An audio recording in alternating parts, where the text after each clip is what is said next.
and welcome to Clamp, the weekly podcast where we discuss all things related to creating, living, and making projects. I'm your host, Grant Alexander. Joining me as always is Adam Mackey and Jessy Ratfink. This week, we decided that we wanted to talk about documenting our projects.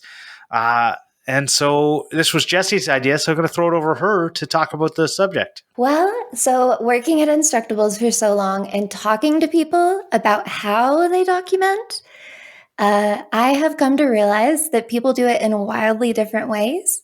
And so I'm interested in y'all's process and also our listeners, viewers. I just find it really interesting because there are a lot of people that really focus on the photo video aspect first. There are people who do a lot of trial and error and note taking and more of the writing part of it first. So yeah, I'm just really curious to see where we all fall. So I guess I can start with how I've generally done it for Instructables. I generally make a video and then later take the video gets everything, hopefully, and then I take that and I write instructions based on that because I don't think I could write instructions prior to it. I think it would be very, very difficult to write instructions without having actually made the thing. Yeah, see, and that's what I do, but a lot of mine are recipes, or it's like a sewing thing that I've done 1,000 times. So I actually find it super helpful to write out everything I'm going to show people beforehand. And then I sort of have a checklist for when I am actually documenting. Because I've tried to do photos first before and I have missed complete bits of it because you just sort of get in the zone and start going. And I screw that up every time I do it. So I think you're like the type of person who, if you were making video content, would have a shot list. Yep. And it would be like, I need these shots, and this is what it's going to be in the video. And I'm the person who goes, I need to build the project, and hopefully, as I'm doing it, I'm thinking about all the things all the time, which is not efficient. And I definitely film way more than I need to, and I definitely sometimes miss stuff. But I generally don't miss anything that's important. I've done both ways. But generally, I always record first and then do everything after. But I've done where I've made a video before where I made a shop list and it was so much better. But it's trying to remember what or think of what sort of shots you want to get and stuff is where I had trouble because I don't have that experience. I don't have the experience of what shots look good or what shots would be good, but trying to come up with some was really fun. And right. So I guess there's a big difference between when you're documenting for making a video or writing instructions is a big trying to document for how to is a big difference than trying to document for storytelling purposes. Yeah. Right? With storytelling purposes, you really want to have more reactions and stuff like that and kind of telling the story as it goes and the why behind it, and the documentation of the actual making isn't as important as getting your reactions to the trials and tribulations. And I think, I think there's a documentary. Documentary, film. Yeah. My brain was what? One of that type of filmmaking is documenting, but it's documenting in a completely different way to try and capture the emotions of something and it's a lot more about the storytelling and a lot less about how to. So I think there's something to that too. Yeah, I think also when you're making video content, if you're a dedicated camera person, you're constantly thinking of shots and what could look good and stuff. But when you're trying to document yourself making something, that's not you're not thinking about that. You're thinking about making the project and what you need to get in, what you need to show in the video, rather than cool shots and what sort of stuff. Right. Is there any ever times that y'all are in the middle of it and realize that oh, this is just I've just completely screwed this up. I have to do a do-over. Is there ever a time that you have to do something multiple times? Because I always have to, but maybe Y'all not. So I've definitely had it. I've had it on a few different occasions for a few different reasons. So sometimes you get I've pressed record and that actually stopped the recording instead of starting the recording because you were by accident recording nothingness. And then I've done I've done it a couple different ways where I've re-recorded something, like just made the exact same cut on another piece of material so then I had two, or I have done the like reenactment cut. So it's actually already cut, but I go through my bandsaw, like pretending to cut it and then like taking it apart. And like, I think that's funny, but it's not as good for how to. I've also done where I didn't feel like I caught when I went to go edit it, I didn't feel like I caught a good angle or it just wasn't clear. So I've redone it like at my desk. One time I remember I was doing knot tying for a project, and the knot tying, you couldn't tell what I was doing in the video. I was just like too far back using my GoPro. So I ended up reshooting it with my camera on my desk right up close so you could see the knot. So that's the different times that I've kind of had to redo something to get the documentation. Yeah, I was curious about that with video because I feel like sometimes, like I always feel like I only have one chance because I don't think well enough about how to document in video. I don't always set up like each scene that I need to tell this story just because I'm not good at thinking that way yet. And so I think that's why I really lean on text documentation because I can always go back and add more. Like I don't have to edit a video. I can just add a few sentences and it covers whatever anxiety I had about leaving something out. It's definitely very frustrating when you go to edit after you've completely finished the project and shots are like blurry or like it just didn't work out, and it's very frustrating. But I also tend to do a lot of work that I can't repeat. Which makes it hard. Like cool, okay, I don't know if you heard that, but someone's outside cutting wood. That was very well timed. Yeah. I was trying to thought, but like like if you cut something to length, for instance, like one board that you have that you cut to length, you can't really shoot that again. I have a tip for that. And what I do is I take the scrap bit and I get super in close, and you just show it cutting it, and they can't tell the rest of the board isn't there. So one time I wanted to show filling a knot and this is one of the times where I clicked record and instead got a nice tour of my house as I took the camera from one workshop to the other workshop in my house, and I went to go put CA glue or epoxy in a knot hole, and I didn't have any of that footage. I had the thing. So I had a piece that was like maybe 4 inches wide. And so I put a bunch of blue tape so that I wouldn't get epoxy on the good wood. And it just made it look like it was way longer. And I filled a different knot hole, but no one could tell. No one in the video. That was actually a tip that LTD Woodworks, John, from our old Discord group there, Adam, he was the one who suggested I do that. He said, just grab another really piece of wood and fill it. Yeah. I would love to see the first person that notices and go, that knot's a different shape. Yeah. That would be really funny to get a comment of. Like, because who would ever notice? Like, who is watching a video that closely that they would notice that the knot's a different shape? So I actually see people complain about that in Instructables comments all the time. Yeah, and I can understand that. Yeah, well, this looks different. Why does that look different? People get really, really, really specific and they're like staring but that's still at the photos. Images. Yeah. Yeah. As opposed to a video that like it goes past it. Well, the other thing, like think about all the comments people get about like, Morley or Daner's pallets not being real pallets. Right? Yeah. Yeah. Because they're like, you put it through a planer, now it's a real piece of wood you got from the store. And it's like, well, no, that wood looked black before and now it's like clear. Yeah, that's because I ran it through the planer and it cleaned it up. Yeah. Yeah. Yeah. So I get that. Now another tip that I got from documenting from Jimmy DiResta was make more than one in the project. So do the first one, Yeah. then document the second one, right?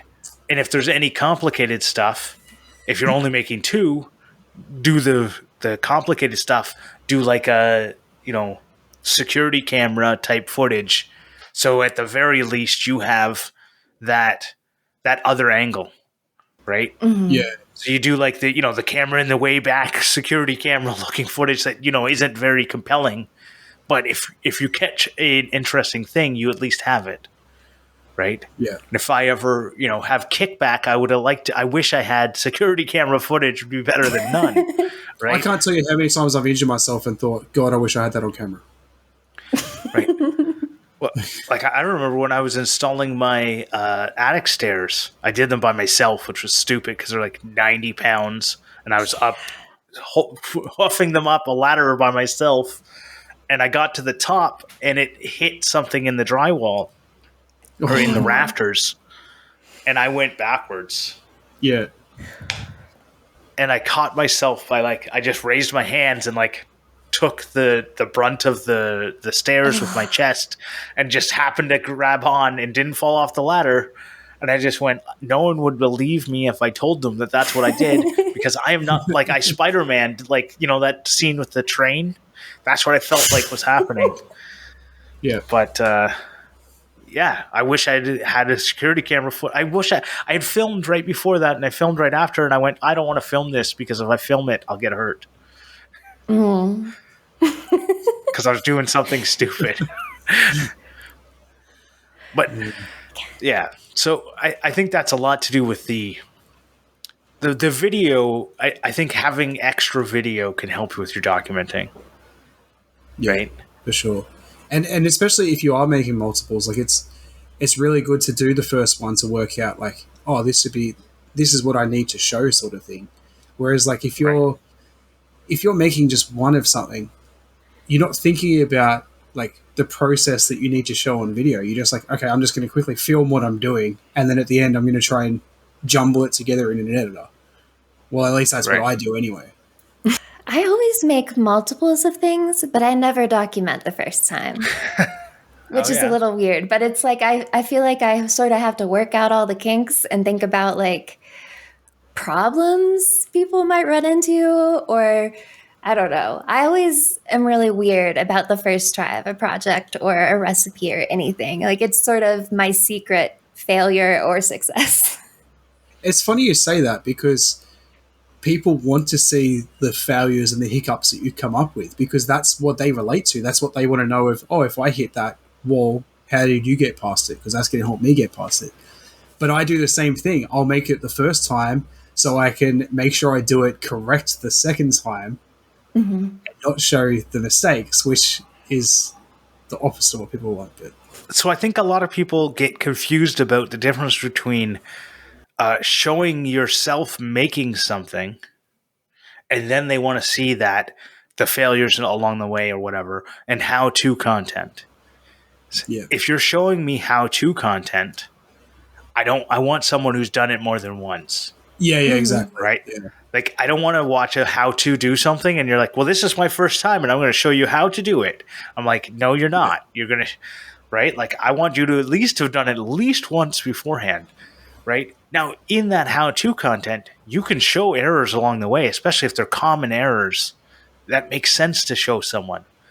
If you're using a lathe, make sure you don't do X or Y. It makes sense. And this is what happens if you don't. The bowl explodes, right? Which is 100% why I've always said in my videos, I probably slipped up every now and then, but it's always how I made it, not how to make it. Right. I don't consider myself qualified enough in anything to be telling people how to do something. That is my problem. I think because I was getting so many views for a long time, I wanted to be the expert on something. And so while I wasn't showing the mistakes, I was telling people, I was sort of helping people troubleshoot. I might not have show, but I would tell them, don't do this because then this will happen. That sort of thing. Right. I spent so much time thinking about all the ways that projects could screw up for people, and then putting, below each step little tips, going really overboard with it, just because, I feel like if people want to make this recipe, they want to make it exactly. They don't want to see like how I ruined it, really. So I don't know. Right. I think I have a perfection issue also. And I think that kind of talks about the importance of documenting, or why you would want to document, because there's a lot of different things. Like a lot of us, we've been talking all this way about sharing our content and trying to teach other people, right? And that is definitely one importance of documenting. But if you come from a different place and say you're in business, you're talking about production and repeatability, Mm-hmm. and documenting is really important for that.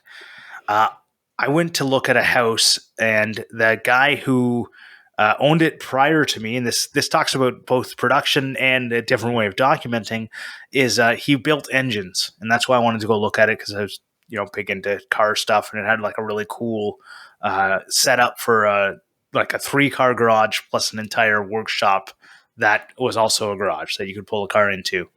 So it was a really cool setup. But in that, I looked, and he had like the walls were written with stuff that made sense for the engines he was building. Right? Like they were literally written on, like if I was buying as part of the thing, if I could decode it, secrets on how to build good engines. He wanted way too much money for his house, and it was way out in the middle of nowhere, so we ended up not buying it. Going back in time now, working from home for 2 years, it kind of wouldn't have been that bad. But it's that one thing of like the importance of documenting is, if you want to produce something, if you want to, if you figured something out along the way, you want to write it down so that, or document it some way so that you can repeat it, or so that you can learn from that. So how do y'all take notes about your process? Because this is something I've been really good at and also really failed at. I've learned I can't do paper notes, because then I just end up with fucking Post-its all over that are like 80 grams of butter. And I'm like, what the hell does that mean? And what is this for? So like now I use my iPad a lot, because then I have the notes across all of my Macs, and it's like easy. And I've got like the pencils so I can do all the handwritten ones, because I don't really like typing. So yeah, I've kind of come to realize over the years that I do really well digitally, but not physically. So I have a couple different ways of taking notes to document things. So if it's like during the podcast, I generally have a notepad. I don't have one here right now, but I generally have a notepad and a pencil so that I can take notes as we're recording, so that if you say something I want to respond to, I can easily jot a little thing so that I know I don't forget it, or it's a really good point and I want to like add to it or whatever. I do that, but I find those are what I call transitory notes. So at the end of it, they can go right into the garbage. If something needs to be documented for a longer period of time than that, then it needs to be done in an Instructables booklet that you get for winning contests. Those are my field notes books, are the ones that I use. But no, I really do use those little field notebooks the most for the next project. Open up the thing and I write down all like the cut list of stuff. And I take that with me and I go and make the thing, and I can refer back to it. And it's nice, especially when the few times I have been doing kind of production stuff, is I'll write in it like how I came to a formula to like produce a frame.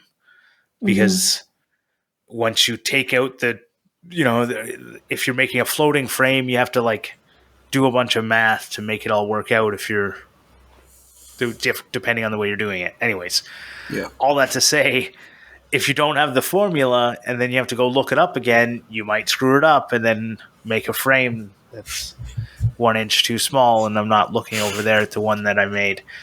So I like to look back at that, and if I've used something to figure that out, then I like to write it down on an actual physical notebook. But my problem with that is that they get lost, especially if you write a lot of notes and you do a lot of projects. They become meaningless if you can't find it. And so I started trying to use a Google Notes program, and I tried a bunch of other things, and they I write a whole bunch of like ideas down in there, and I never look at them again. And I know this is something David Picciuto has mentioned. He has an app that like his like lock screen pops up one of his notes. Oh, A random note is that's popped pretty up on cool. his lock screen. So anytime he looks at his phone, it reminds him of an idea he had. And every time it's a different idea. I wonder And I what made really someone want make that app. Like they were it's like a pretty like random thing to come up. Like unless you have a common problem like him. which lots of people do. Yeah, but still, I wonder. Like, I wonder what the intention was of that app, because that's actually a really cool idea. I think it's exactly what it was. It was you have a bunch of cool ideas and you write them down and never think about them again. Because as soon as you write them down, your brain has said, I don't have to put this I don't have to focus on this anymore. And so it's gone. And I don't know what the app is, and maybe we'll find it and link it in the show notes if we can. If not, you have to go listen to Making It. He We'll made just it message his David. recommendation. We'll message David and figure it out. But that's what I want. So I generally put notes on my phone. I don't have a notepad because I'm just hopeless and will definitely lose them. But I was actually using an app called Trello, which is I'm pretty sure Bob uses it. I'm pretty sure someone mentioned it on a podcast. I'm pretty sure it was Bob on Making It. I think actually David mentioned it a long time ago. Maybe David. So you can make individual, like for each project, you can make a board, and then you can share that board to other people that have access to your stuff. But you can also log into it on every device, like even just on a website. You can just go to the website and you can see all your notes and everything. So I was making checklists on there, especially when I was doing like the video where I had shots that I wanted to actually get. I'd put the list on there and I can tick it off as I go. And when you tick it off, it moves it into like the finished folder. So it just takes it away from that note, puts it in a new note automatically. Yeah, so we actually used to use Trello at Instructables to keep track of our contests because there are always so many moving pieces. Trello is awesome. I really like it. I have moved away, though, from all of those. And now I have just started using like the bulleted list and the Mac notes. And that's just what I do for everything. Because I don't know. I can't handle many more programs, I don't think. Well, I think with Trello, like it's a bit more specific of like, if there's certain features that you're looking for. But if you just want to keep notes, it's a bit over the top. It's like iPhone versus Samsung. Like they're both great phones, but iPhones are just so simple to use, and that's why people like them. I don't find them simple. Yes, some people They don't. are though. Like we have iPads at work, and there's a reason why we have them, because they work. There's no like getting around all the background stuff and everything. They just for the stuff that we do, they just work. I don't know. Whereas, like, I prefer having Samsung, where I have control over how it works. Right. I think there are very simple Androids, and and there's only one level of Apple, and I think that's the difference. Exactly. Yeah. I don't find it simple. I don't know. Apple doesn't make any sense to me, and I've tried a bunch of I mean, I can use an iPhone fine, but put me in front of a Mac and I'm lost for days. Right. That's how I feel we're getting about a little PC.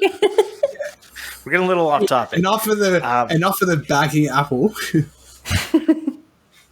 So another thing I was thinking about was 3D modeling is a really good way of documenting stuff, because you basically do a lot of the planning ahead of time, and from that 3D model you then can use that to document your project later, or go back and my buddy used SketchUp to do his entire house and submitted it. It was detailed enough that he submitted it as the architectural drawing to the architect, who then signed off on it, because he took his 1-story bungalow and turned it into a 2-story, and he used SketchUp to do everything. And so he did 90% of it in prior to, and then as he made a change, like as he bought like fixtures or whatever, he would then go into SketchUp and change like his faucet, because he bought a different faucet than the one that he modeled. and so he has an entire 3D model of his house. That's sick. So he can go back and like document between the two different, like what it was like before and after, and it's really cool. I really, that is really cool. I really wish that Fusion had a 3D model warehouse like SketchUp does. Yeah, I'm sure they do, but it's probably paid. I've looked. I mean, you can find like 3D models and stuff and put them into Fusion, but there's not like a dedicated user, like a Fusion thing. So you can download like STLs and put them in and stuff, but it's really hard. Like, there's not like a just add it in. You've got to download it, add it, and then I don't know, add it into Fusion or whatever. But yeah, it's pretty cool. But all I know is, I the last time I tried to do that, the Google one, it wasn't Google anymore, and then things just didn't work anymore. My version of SketchUp was out of date, and it wouldn't let me import any of the models I tried to import. And I went, "This sucks." And then I downloaded Fusion, and I never looked back.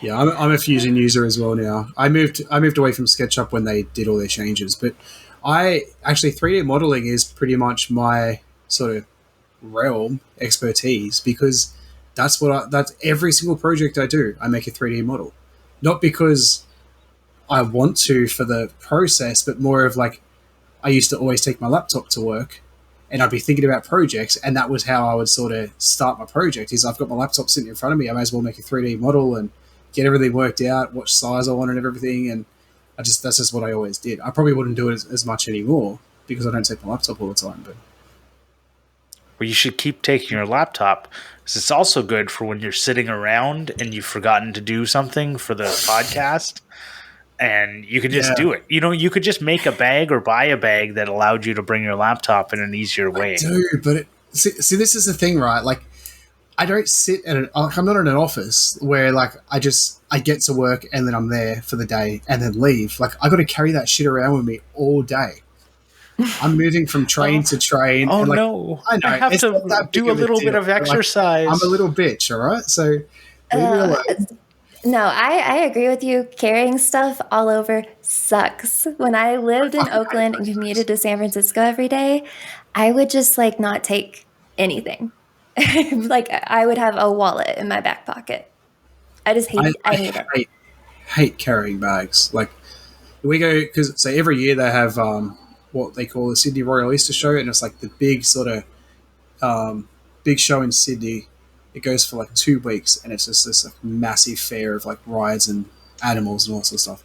I can't stand going there with a bag. Carrying around a backpack for 8 hours just kills me. Like, it sucks.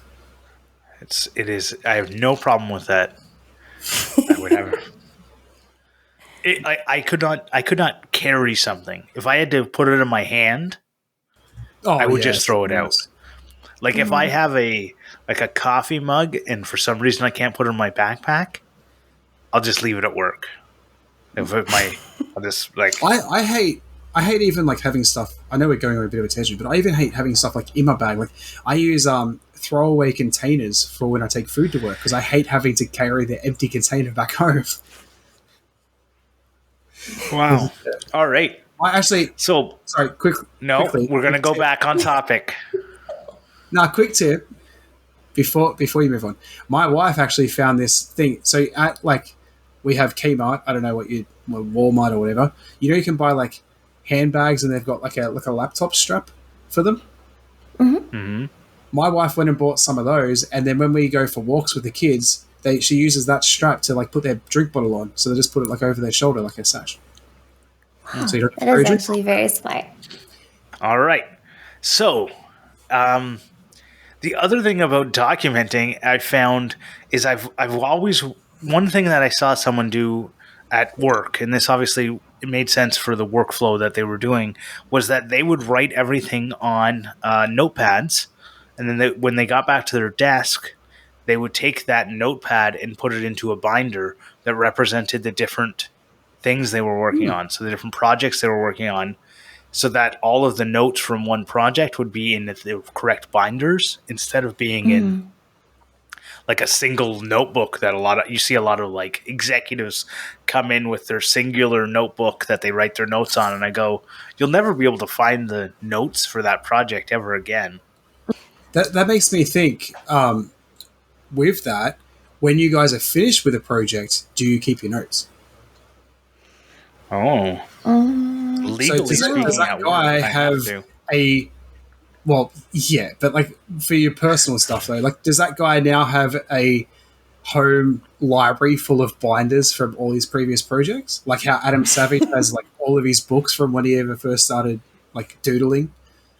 Right, or like Jerry Seinfeld has every single piece of paper he's ever scribbled on for all of his Really? jokes. Yeah, if you Wow. watch his like Netflix special, he lays them all out on the road.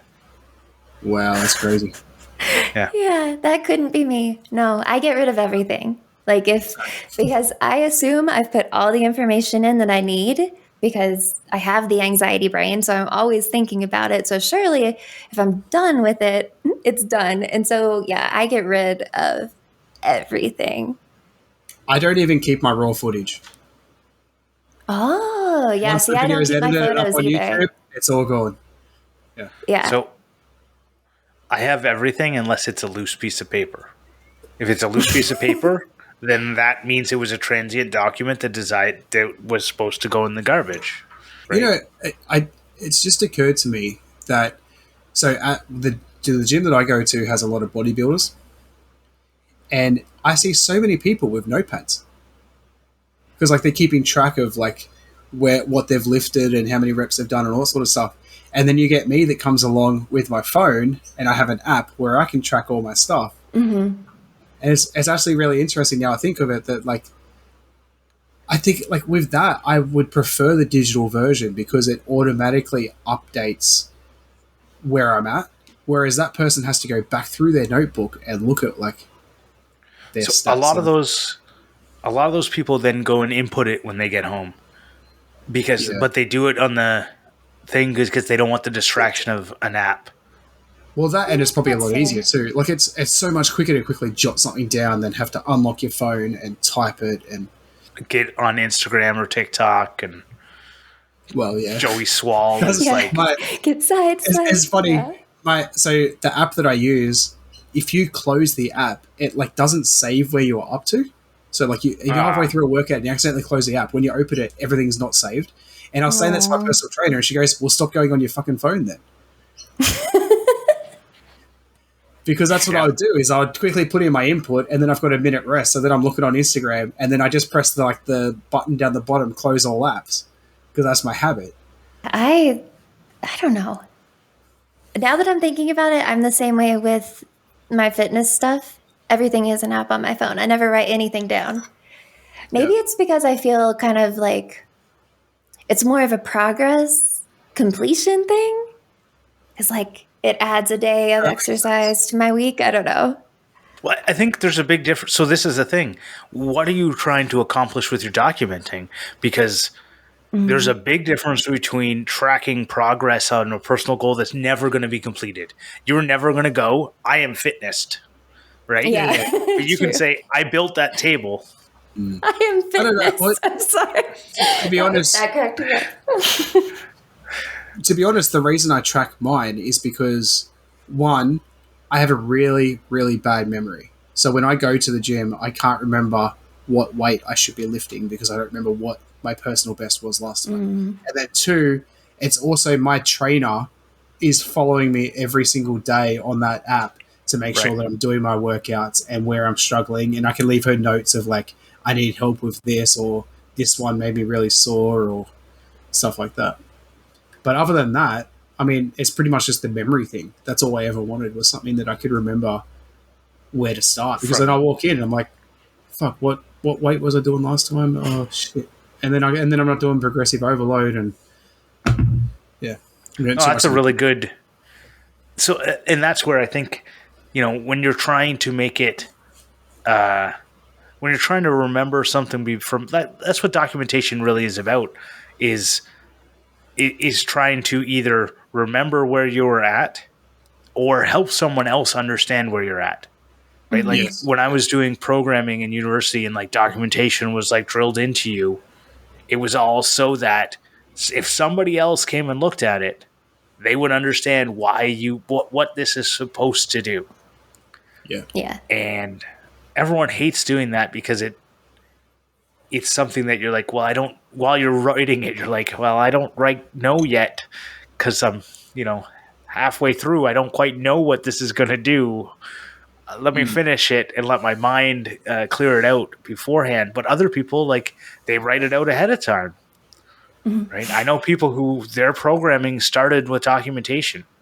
It's like the people who would, so when you write an essay, there was those like different steps for writing an essay where you would start with an outline and then a rough draft and then a second draft and then a final draft and then a final version. I would write the final version and then go back and write a rough draft, then go back and write an outline. Oh, I wrote one version and that was it. And that's the part I would put in. And then I'd have to go back because they'd be like, well, where's your outline? I'm like, well, okay, here it is. I just wrote it for you. Like, I can't tell you how many times I've like made a video and someone will message me or something and be like, oh, you should have done this. Or I remember afterwards and like, oh, I wish I did this, like during editing or whatever. And I'm like, no, too late. I'm not going back. yeah. Well, I only did it because they required me for marking. But Yeah, right. So I'm an English minor, and I would never be able to do that. Just because the way you're taught in all of like the English and the writing classes, yeah, my brain always goes through the process of like each draft and each outline that you do. I don't think I could ever just be like, there it is, that's it. That's amazing that you're able to do that. Like, my brain doesn't go that way. Well, that's how I write all my Instructables, which I know you've read a few of them. Every one of them, I've written it, and I go, I should look this over. And all I do is I open it up as you can open it up as what it would look like, the final version with all the pictures and everything. And I look at it and I just scroll as quickly as I pretty much can. And then I click submit. Because I'm like, I can't. I've done it. If it's bad, someone else will find it and say something. That gives me anxiety. Right. It's just the way my mind works, though. Like, I actually do that when I send messages. Like, if you look at, say, Discord, how many times I edit the message I've sent? Yeah, like, how many times I edit the message I've sent? Because I quickly type it, send it, and then I read it after I've sent it, and I'm like, shit, that's not right. And then I edit it. And sometimes it's a completely different message. Yeah, I can't. I got to think about it forever. It's a problem. Well, you know what isn't a problem? Our Patreon supporters. I especially want to thank the F-Clamp level ones, Brent Jarvis from Clean Cut Woodworking, Vincent Ferrari from Digitally Creative, Scott from Dot It Yourself DIY, Joe Herdina, Lawrence from Maritime Knife Supply, Rich from Low End Design, and David Wood from DW Wood Builds. I want to thank them and all the rest of our supporters over there. It really means a lot to us to have you support the podcast. I know the last episode, we talked about like not turning stuff into a business, but there is something to be said. And this is one of the comments we got on our YouTube video from a longtime listener, James Finger. He talked about, there's a difference between trying to turn it into a business and trying to not lose money while doing your hobby. And you guys out there are the ones that make it so that we're not losing money, because this costs money. We have a website, we pay for the Zencaster, I think, and we pay for the hosting of the podcast. I can't remember if Zencaster is free or not. It was free at one point. But we pay for stuff. We buy microphones and we, do stuff like that. Like one day I might, get rid of this $20 microphone and it might sound good. I think I actually don't do it because I'm afraid, if I get a better microphone, people might hear the real voice and then be like, oh no. I actually think you sound fine. I know. For a $20 microphone, your microphone's really good. It's better than my $150 microphone. I know this is the problem is I look at them and I go, I should buy like a $500 microphone then. Don't fix what's I should just go all out. And then I go, well, maybe if we had a couple more Patreon supporters. So if you're interested in hearing me speak through a $500 microphone, you go to patreon.com/clamp. And while you're there, you'll also get access to our pre-show and after-show, as well as a leather keychain made by me. And now, CLAMPmendations. CLAMPmendations. I want to clampmendate this week a video by a company in Australia called Super Cheap Auto. So Super Cheap Auto is, what's that shop? What's that big like car shop that you guys have in America? Pep Boys? Maybe Pep Boys? Napa. Like they just sell like cheap tools and stuff. Well, they sell expensive as well. Oh, Harbor Freight. Harbor Freight? Harbor Freight, yeah. So it's like the Walmart of like the car scene. Yeah, so Super Cheap Auto, every year they make like this huge production of like the 5 big oil providers, like Castrol and all that.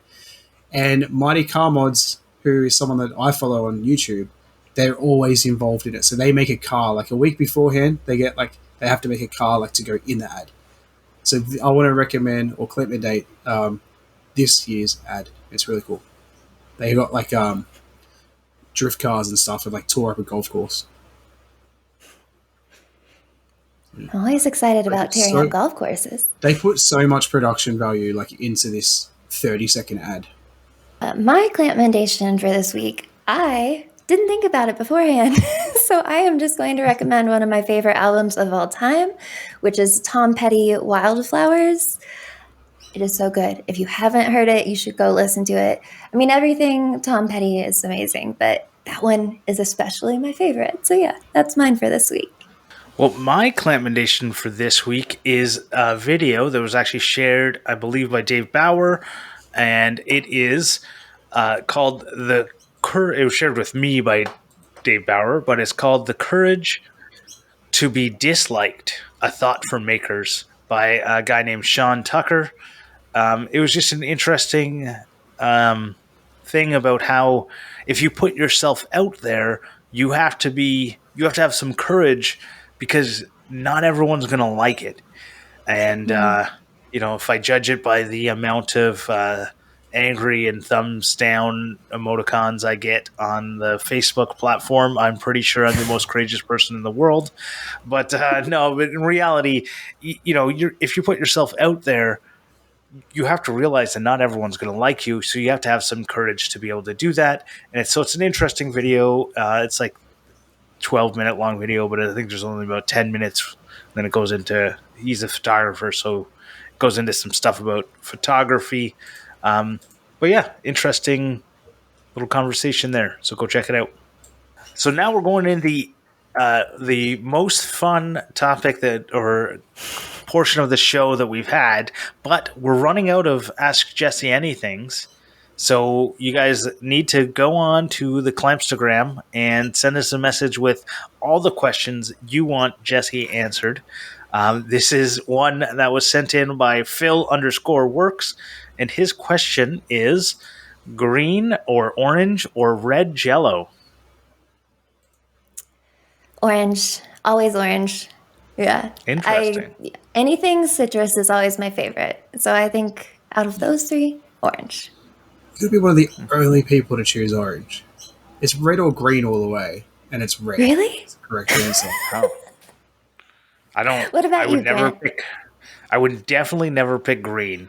It just is gross. I would never pick orange.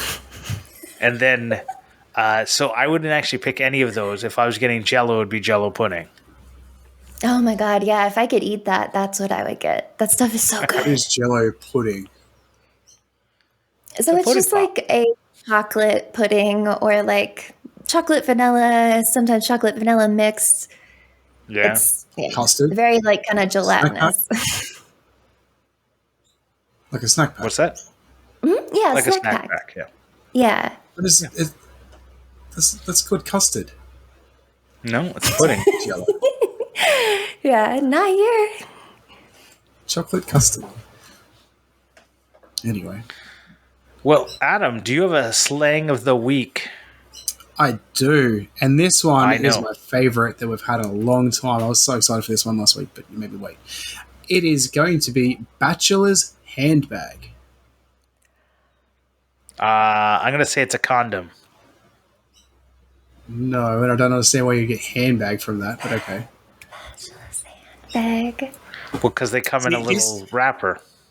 No, so this is the thing, right? This might actually be like the actual item itself might be Australian as well. I don't know if it's something that you buy over there the same way. Oh. Well, I don't buy condoms. No.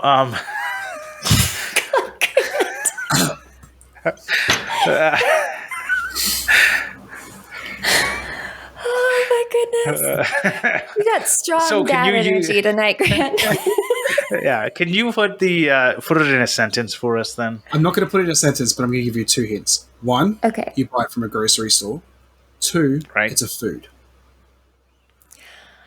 It's a food. What? Okay. Bachelor's handbag. I want to say it's like a burrito of some sort then. No. Yeah, that I was thinking self-contained foods also, but I have no idea. Okay. Can you from your grocery stores? Well, our 2 major ones you can. Can you buy like a rotisserie chicken in a bag with a handle? Yes. Yeah. That's it. That's what a Yeah. bachelor's handbag is. That makes a lot of sense. I just Because- never would have thought that. Yeah, because so many like lonely guys that don't cook will just go buy a rotisserie chicken for dinner. Like, So I don't know about what it is. I don't know what it is about these chickens, but if you go buy that, it is cheaper than buying the uncooked rotisserie chicken. And it's like, Yeah. well, what is happening here? What I don't understand is that I don't do it more often. Like we should be just doing that. But we buy full chickens. Well, we wait for them to go on sale. And we buy a whole bunch of them.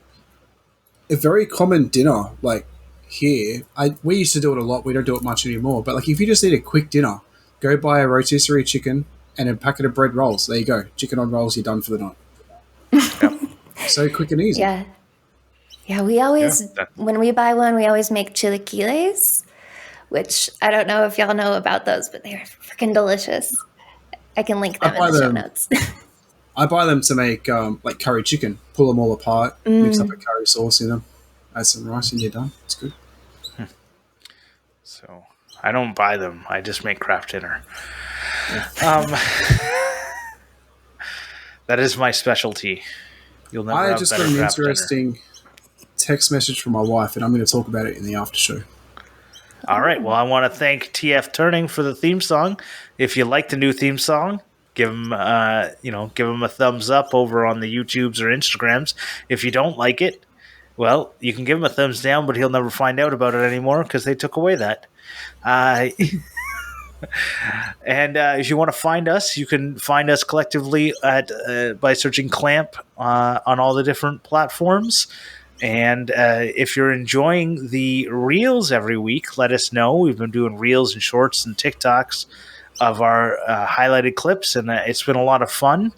So if you've been enjoying that, let us know. We'd love to hear from you. Until next time, Bye. cheers, and have a great day.